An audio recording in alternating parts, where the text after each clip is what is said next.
a time long, long ago, in a land whose borders touched the very rivers of Egypt, stretching from the broad banks of the Red Sea all the way to the dusky walls of Damascus.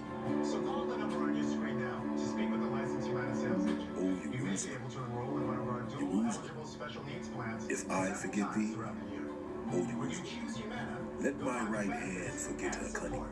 and our members have asked for. In 70 AD, Jerusalem was conquered and destroyed by Rome, by the iron fist of Titus, prophesied and foretold by Hamashiach himself. And according to Josephus, the Jerusalem demise was etched in the stars by various signs and wonders ignored by the children of Judah. It's true Israel, they don't want you to know this right here. They don't want you to know this. Resembling a sword, which stood over the city in a comment that continued on Who you are as a people. Thus, before the Jews' rebellion and before those commotions which preceded the war, when the people will come in great crowds to the feast of unleavened bread on the 8th day of the month of Nisan. And at the 9th hour of the night, so great a light shone round the altar in the holy house that it appeared to be bright daytime, which lasted for half an hour. This light seemed to be a good sign to the unskillful, but was so interpreted by the sacred scribes as to portend those events that followed immediately upon it.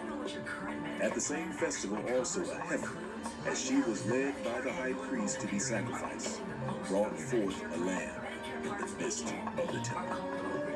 Moreover, the east gate of the inner court of the temple, which was of brass, vastly heavy, and had been with difficulty shut by 20 men, rested upon the basis arm with iron, and had bolts fastened very deep into the firm floor, which was there made of one entire stone, was seen to be open of its own accord, about the 6th hour of the night.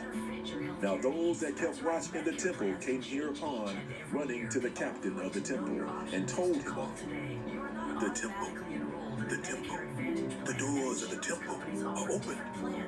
Who then came up thither, and not without great difficulty was able to shut the gate again.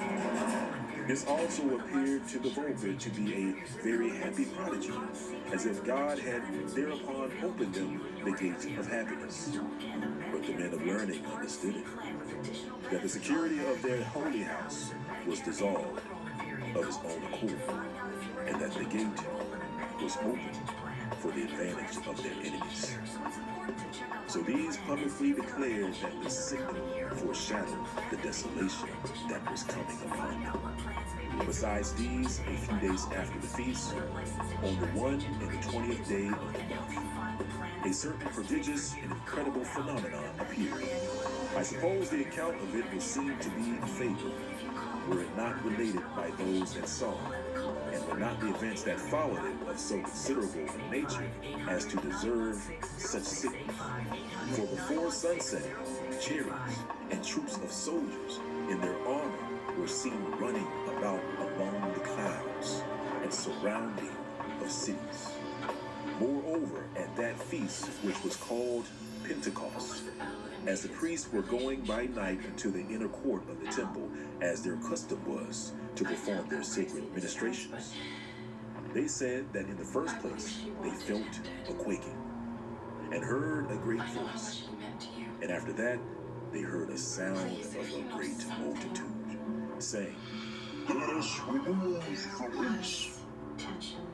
But what is still more terrible, there was one Jesus, the son of Ananus, and plebeian, and a husbandman, who 4 years before the war began, and at the time when the city was in very great peace and prosperity, came to that feast, whereon it was our custom for everyone to make tabernacles to God in the temple, began on a sudden to cry aloud,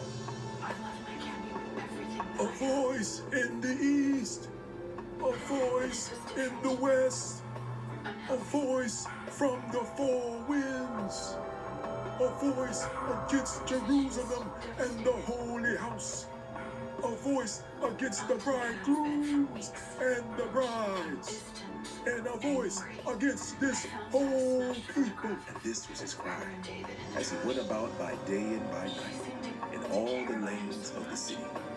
However, certain of the most eminent among the populace had great indignation at this dire cry of his, and took upon the man and gave him a great number of severe stripes.